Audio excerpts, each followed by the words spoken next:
Welcome to the Klan in southeast Nebraska. We continue our story with the background of the Klan Part 2, the Reformed Klan. A Southern author by the name of Thomas Dixon would make a tremendous impact on the history of the United States. Reaching Nebraska in 1906 was the traveling stage performance of the Klansmen. The play was based on Dixon's 1905 book of the same name. A few years later, The Klansman was adapted into a silent film. However, the film was entitled The Birth of a Nation. The Birth of a Nation was released on February 8, 1915.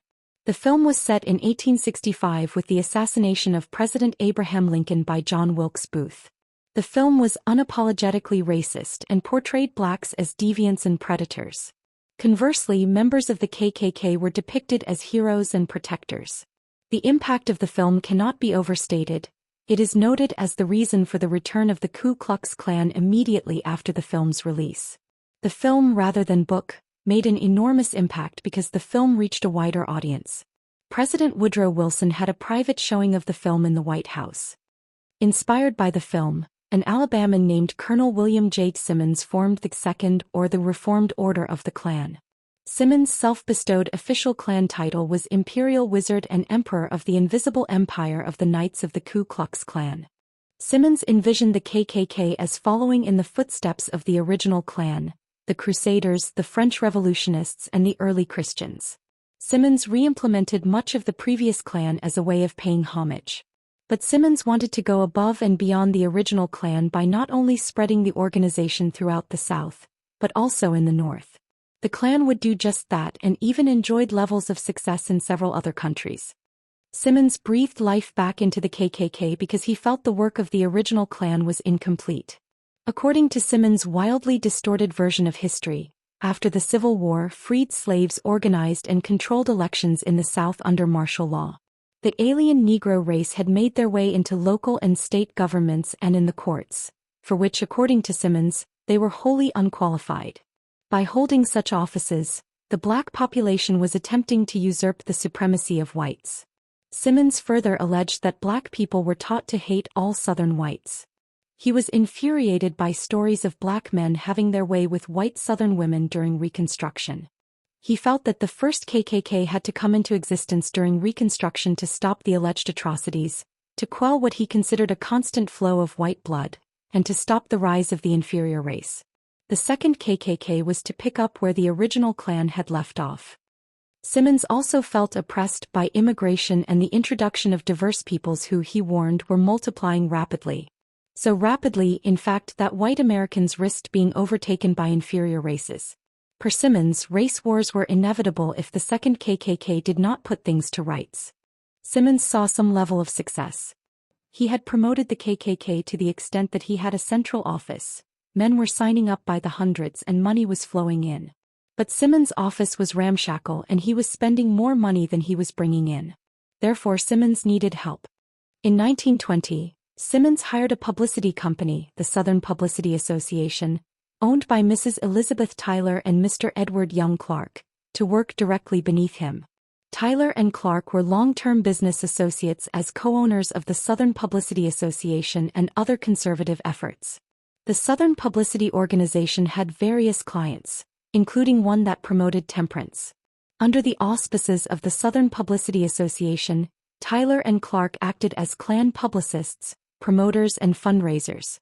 As such, the two were bestowed impressive titles. Mary Elizabeth Tyler, a Georgian, was given the title of Grand Chief of Staff, while Alabaman Edward Young Clark was given the title of Imperial Kleagle and Chief of State of the Invisible Empire. Mrs. Tyler also acted as the head of the women's branch of the K.K.K. When they were hired, Tyler already had a background of being actively anti-Catholic, and Clark had a police record and was a known embezzler. Tyler and Clark had also already been through a tumultuous time personally, having been accused of engaging in an affair.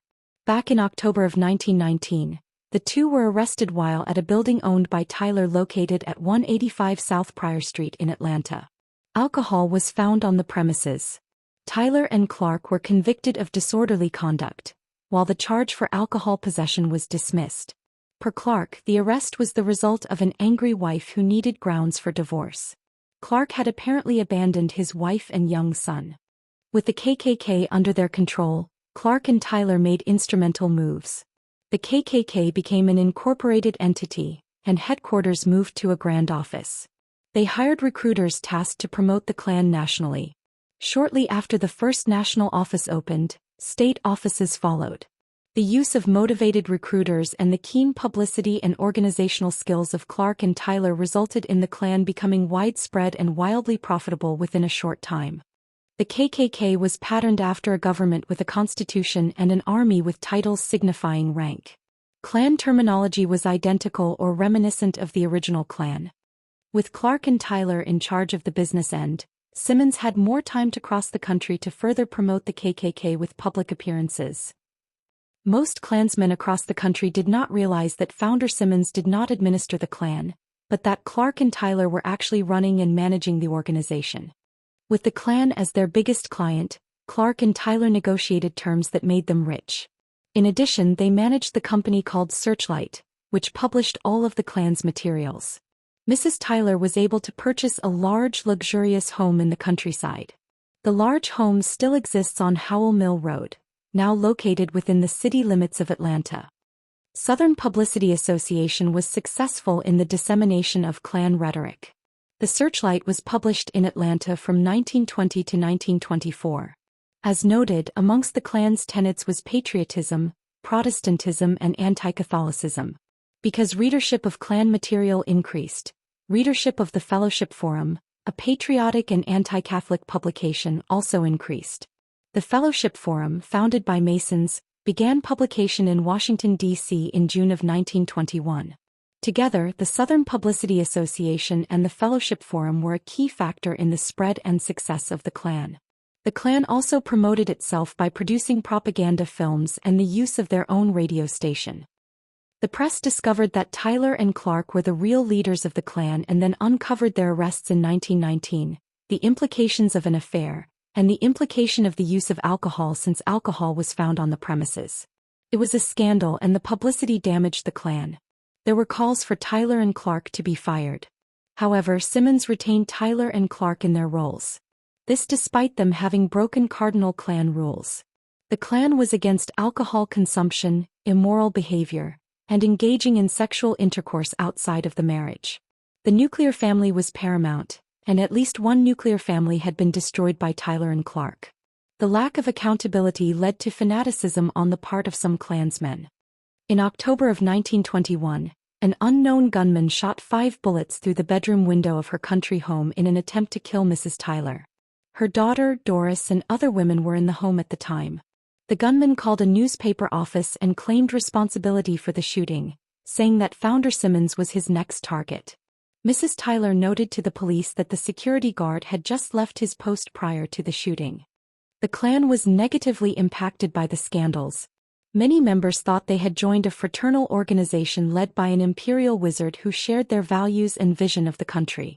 But it was revealed that the brains behind the operation were 2 publicists, who were of questionable character and were getting rich as a result of their donations. The Klan overcame the bad publicity thanks in part to Mrs. Tyler. She was an effective Klan apologist, and masterful at polishing the Klan's image with misinformation. The Klan spread like an epidemic throughout the country, with well-paid recruiters signing up hundreds of thousands of new members. New members to the Klan paid a donation of $10. There are various reports of how the money was divided upon receipt, but the most widely reported version was that $4 went to the local Kegel, $1 went to the state's King Kegel, and $5 went into the coffers of the imperial wizard, Colonel Simmons. Of the imperial wizard's share, $2.50 went to Tyler and Clark's Southern Publicity Association. Exclusive sales of banners and the costumes, which included the robe and helmet, also brought in a substantial amount of money, particularly to Edward Young Clark, who owned the company that supplied the costuming that was called regalia. At that time, the typical Klansman costume cost about $6.50, which equates to about $120 in 2024 money. Like the original Klan, the second KKK acted with as much secrecy as possible. The KKK preferred the term naturalization rather than initiation of new members. That was mainly because members could deny membership in the organization because they were not initiated, they weren't naturalized. It is semantics, but the distinction was viewed as a convenient way of avoiding having to tell a lie. Cross burning was a common practice. To the KKK, burning a cross was bringing to life a reported vision of Constantine prior to a victorious battle. The vision reportedly included a cross of light in the sky. As such, cross burning represented victory over anything that stood in the way of the organization's principles. Constantine the Great lived from 306 to 337 AD, and was referred to by the KKK as the first Christian emperor. However, Constantine was a pagan prior to accepting Christianity just before his death, baptized on his deathbed. However, it is doubtful that cross-burning held such a deep meaning to Simmons at the onset. It is more likely that a deeper meaning was later attributed to cross-burning to add drama and mystique. The real reason for burning crosses was likely because Thomas Dixon, the author of The Klansman, included burning crosses in his novel. It was cool and Simmons wanted to adopt the practice. Klan recruiters were wildly successful, forming new klaverns and adding thousands of new members in cities and smaller communities, not only in the South but also in the North. As of 1921, the KKK had reportedly taken in around $5 million. Naturally, the amount of money taken into the organization brought on accusations that the KKK was less about hating blacks, Jews, and Catholics, and more about capitalizing on the racial and ethnic tensions of the time. Many thought the Klan merely served as a convenient way to make hatred profitable. Therefore, speculation swirled that founder Simmons was a mountebank. There may be some level of truth to that, and Tyler and Clark were certainly in it for the money. But upon reading Simmons' writings, it is evident just how much Simmons believed that white people were superior to all other people, and in every imaginable way. Almost immediately after the reformation of the KKK, the group was under federal investigation. The Judiciary Committee of the House of Representatives led one investigation. For the House Committee, Simmons himself had to appear. However, over the decades, the KKK was the subject of many investigations. The KKK was suspected of being directly responsible for violence in the South, for using the postal system to defraud citizens, and of conspiracy to violate state and federal laws. The Klan was so successful that Imperial Kligrap Hiram Evans wanted it for himself. Evans had joined the KKK whilst living in Texas and had quickly worked his way up the ladder. With the aid of other Klan members, a coup was enacted. A fellow Alabaman, Evans replaced founder Simmons in November of 1922. Evans' goal was to make the KKK more of a political power, which had not been Simmons' main goal. Evans was a nationalist fascist and an advocate of violence, in private of course, while Simmons firmly believed in democracy and promoted strict adherence to the law. Colonel Simmons did not disappear, however, and he continued to have some level of influence. In his 1923 book, Colonel Simmons claimed to still be the head of the organization, but that was during the court fight subsequent to the coup, which Hiram Evans ultimately won. By prevailing in court, Evans effectively bought Simmons' rights to the KKK, including the copyrights for costuming. Evans reportedly paid Simmons $146,500 for the rights to the KKK, and an additional $1,000 per month for the rest of Simmons' life. The buyout earned Simmons the 2023 equivalent of about $2.1 million and $15,000 per month. Shortly after taking charge, new Imperial Wizard Hiram Evans dismissed Edward Young Clark and Elizabeth Tyler. Clark also lost the contract and copyright for the regalia. At nearly the same time, Edward Young Clark was indicted for human trafficking. The Klan then used the National Courier as the official newsletter and propaganda tool, the paper previously named the Fiery Cross. The Empire Publishing Company printed the Klan Courier in Washington, D.C. and in Atlanta until generally 1928. Papers under that name were also printed in various other cities within several states, providing local information and propaganda. In 1922, the NAACP worked with the New York World, owned by Hearst International magazine, to create a long-term advertising campaign against the KKK. The ads varied, but they attempted to expose the truth about the Klan. The Klan attempted to obtain an injunction against Hearst to stop the ads, particularly the exposure of the words of Norman Hapgood.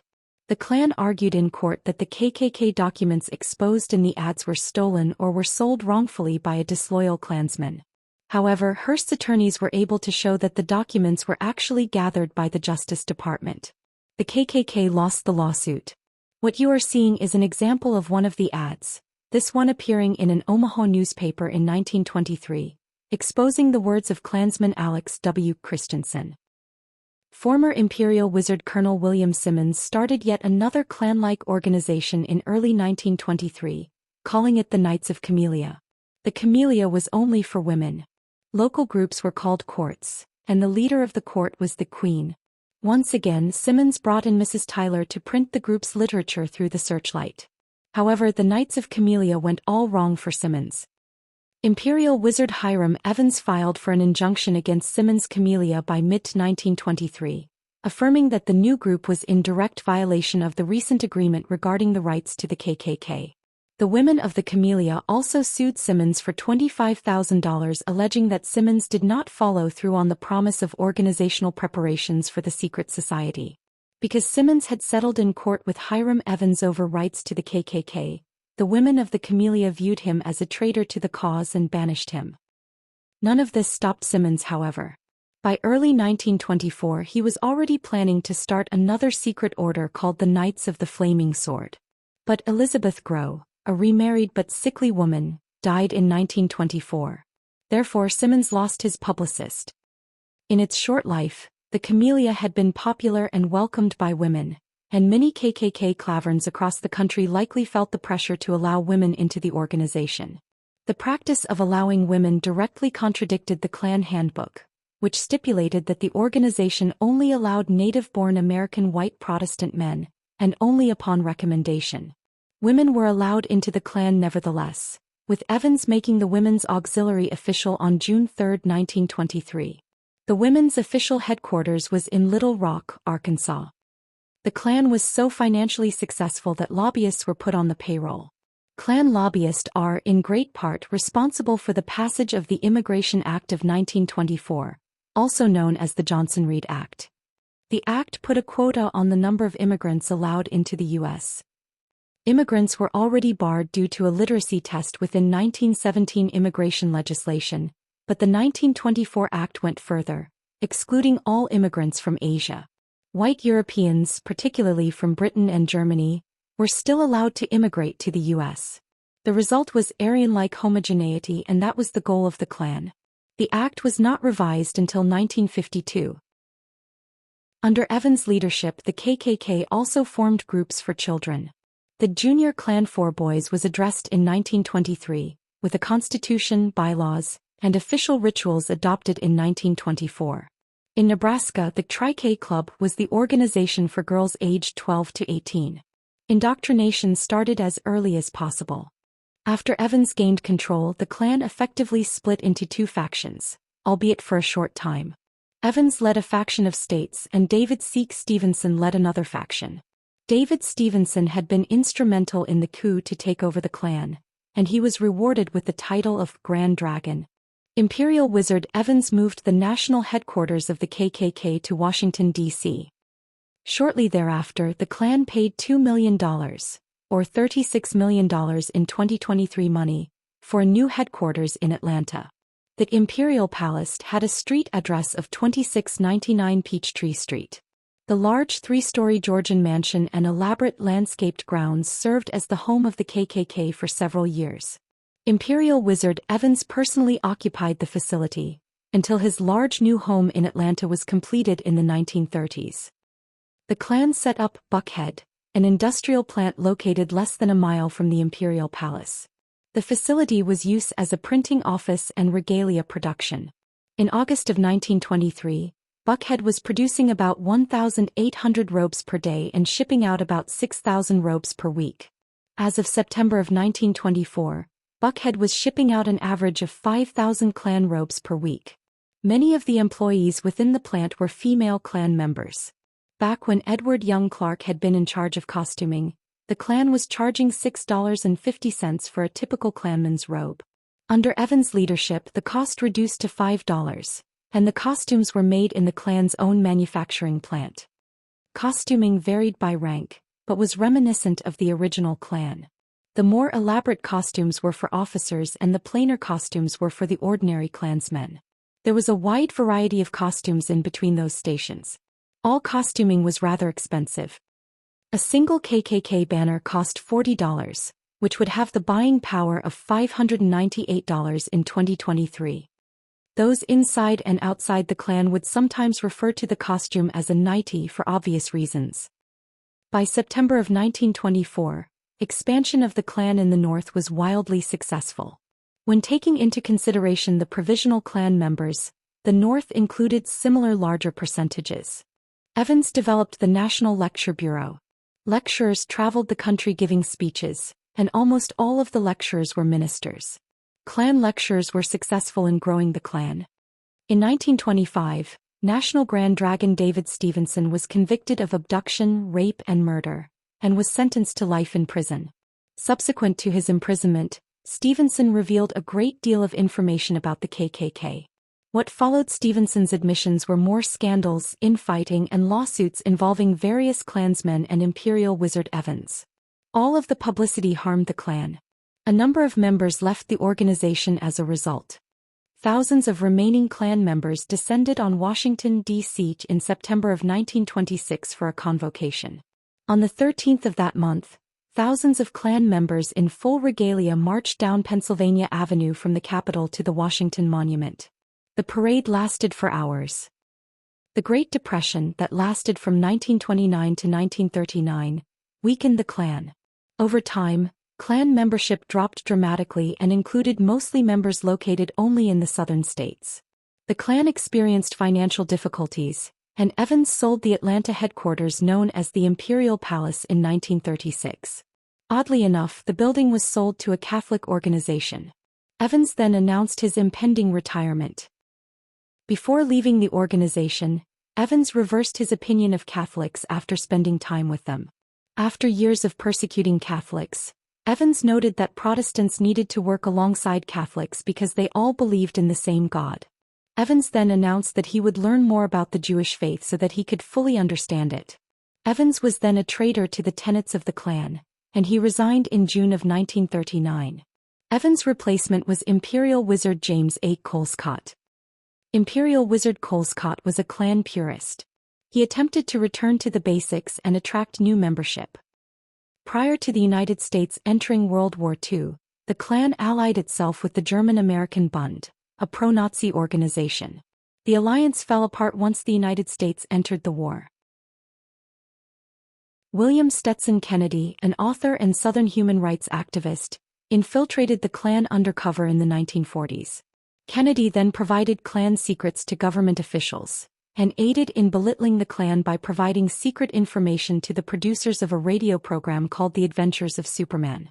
The emerging hero Superman fought against an enemy of an order of the Fiery Cross that wore hoods. These efforts were very successful in eroding Klan membership. Kennedy then authored a book entitled The Klan Unmasked. By 1944, the KKK was under the scrutiny of the IRS for failure to pay taxes and went into bankruptcy. On April 23, 1944, Colescott disbanded the Klan. Hiram Evans gave lectures until 1949 and died in 1966. Other leaders of the KKK passed as well. However, new organizers or leaders have continued to take over, and despite all subsequent efforts to destroy the Klan lives on. We have reached the end of the background of the Klan. Please look for the introduction to the Klan in southeast Nebraska to continue the story. Thank you for watching. For the full manuscript, search the Klan in southeast Nebraska on Amazon, or you can use the link in the description.